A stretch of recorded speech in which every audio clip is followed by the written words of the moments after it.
So episode 2 of Dr. Stone has arrived, and like with the first episode, another incredibly engaging, entertaining, and just overall fun episode. Something I'm really enjoying about Dr. Stone is how, first and foremost, it feels like a story that just wants to have fun. There's meat and substance to his characters and obviously where the story wants to go rebuilding modern civilization. But first and foremost, this is a story that wants to be fun, and I really appreciate that. There's something that I feel like a select group of fans with all entertainment, not just with anime, across the board, whether it be movies, TV shows, from Western civilizations, it just feels as if there's a lot of times where a story wants to be fun, and people take it far too seriously. We are in a version of Earth that just had a random anomaly occur where everyone could be frozen in time for thousands and thousands and millions of years, and they could survive with sheer willpower. That just can't happen in our version of Earth, but clearly it can happen in the version of Dr. Stone's version of Earth. But I love how you can have a character such as Tsukasa and just have him wake up, not even just like bat an eye and just punch and kill a lion with his bare hands. Yeah, that's not going to naturally happen in our own world, but it can happen in Dr. Stone, and it allows for this series to be first and foremost fun. And I love that. This is a show that really has an interesting premise that's backed by just gorgeous production, just the backgrounds continue to pop in such beautiful ways, and the characters' personalities are all unique and fun, and kind of as of right now, the three characters we have are all different and crucial to the survival of the current Stone Age, but of course, different minds are going to have different ideas of how modern civilization could come back. And I love this. This character is so just immediately fun to follow because you know he's got his own ulterior motives. It's clear as day. Unless you're Taiju, of course you're gonna see, like, this man, he's probably got something up his sleeve. But I did appreciate the overall arc to this character because he's not someone who was, like, freaked out by the fact that they're in the Stone Age. He wasn't freaked out by the fact that he had to beat up animals to eat them.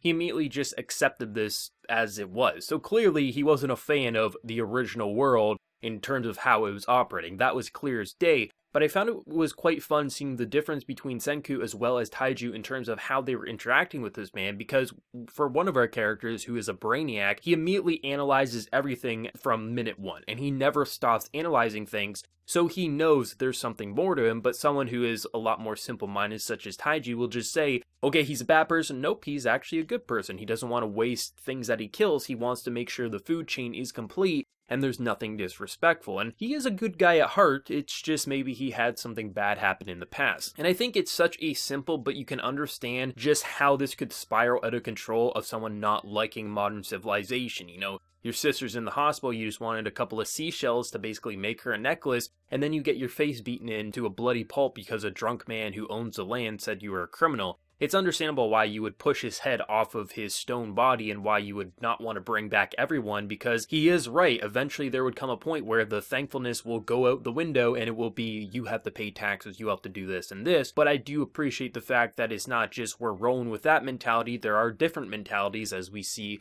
with our boy in Brainiac Senku, who is saying, I'm going to bring back everyone, which is a pretty heroic and noble dream. It'll be interesting to see what that payoff will be when the story eventually concludes, whether that be a complete adaptation eventually with the anime or just we go and read the manga. This character, however, Tsukasa, was just fun immediately. I thought he was going to be super hyper. I thought we were going to have someone very similar to Taiju, and I was wondering if that would be too much, because having one character who's very loud and in your face is fine for the current cast. But if we had another brute force character, would that be too much? So I was actually appreciative of the fact that he was just very quiet. He knew his job immediately, that, hey, you got the brains, you got the muscles, you guys will never go hungry again. I'm going to make sure we have all the meat, and how that immediately just shifts everything up for them. I just enjoy the idea of taking so much that we take for granted in our own reality, be it soap, be it cement, be it the basic things that allow us to have the roof over our head in the way that we do. They may have a roof over their head, but it's nothing in comparison to modern homes that we currently live in. So getting minerals and just things that really allow for things like cement or soap, just the basic necessities in life,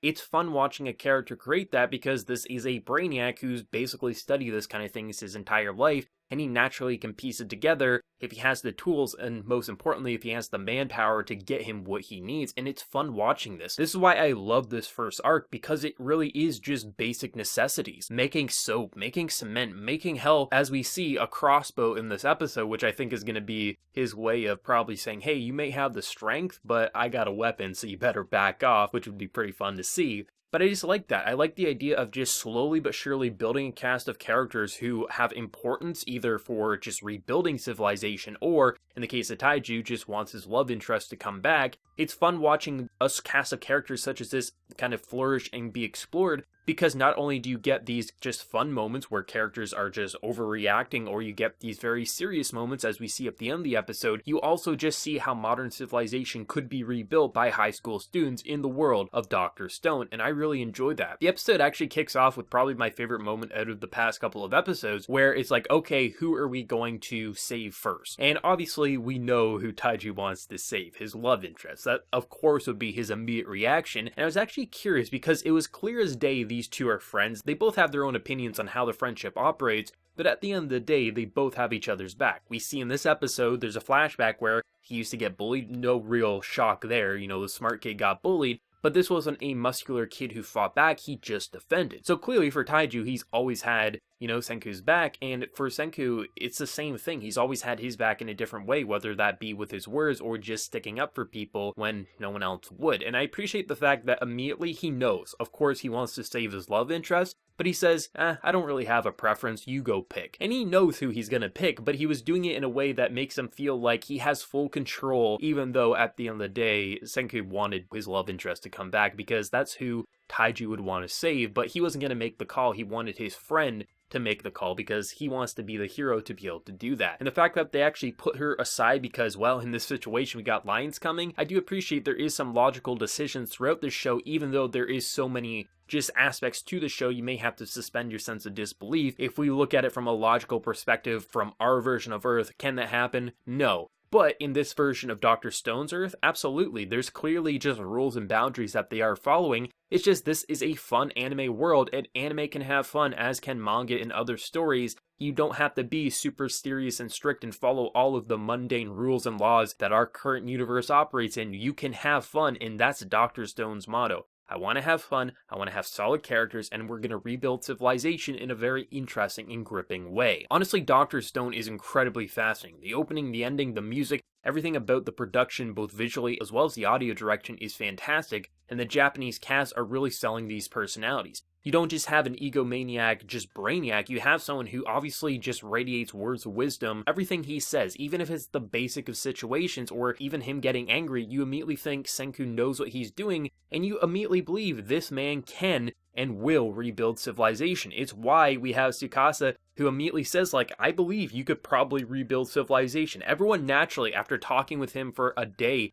immediately says, yeah, this guy's gonna do it. Taiju is a character who could easily be the big oaf who just, you just roll your eyes at. You think he's too out there. And he is very, just loud, very obnoxious, but he has such a kind heart, you're never really bothered by him. And then for Tsukasa, immediately someone who he knows what he's doing. He knows his skills, he knows his plays, but he has that aura of mystery. Immediately the voice actors sell their personality before you really even know who they are at their core, and once you see them at their core, their voice acting continues to match it so flawlessly. That's the brilliance of Dr. Stone. This episode continues just that great and interesting path of watching a survival story. The world's been kind of brought back to where it originally started. No humans trampling over it. The wilderness kind of took over. There's no pollution. There's no real corruption. And for animals such as lions seeing a human, they're not going to know what the hell to do at first because they've never seen a creature like this. This is what's so fun about Dr. Stone, is that you have such a basic yet intriguing idea of wanting to recapture the world and bring it back to what it once was,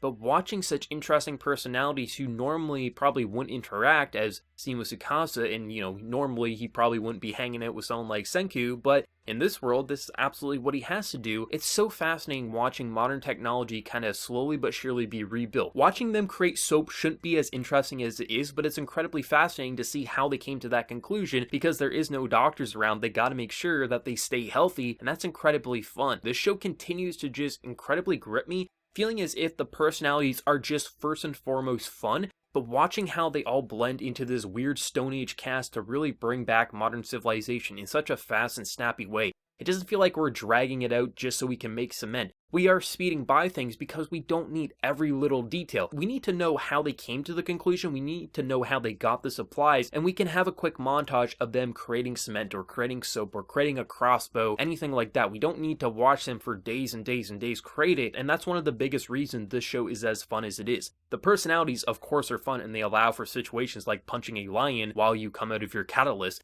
but still, at the end of the day, it's just how the show is functioning, is that it's snappy, and the fact that it's snappy in the Stone Age makes the Stone Age incredibly gripping and not just so boring that you wish you had a TV in this time and age. Sure, the characters obviously want their smartphones, but still, they're having fun more times than not, as will the viewer. But let me know whatever you're feeling about Dr. Stone Episode 2 down in that comment section below. Anime originals, manga readers, whatever you're feeling. If you did enjoy this video, be sure to drop a like and also hit that subscribe button if you have been new. So until next time, everyone, please take care. Have a good one.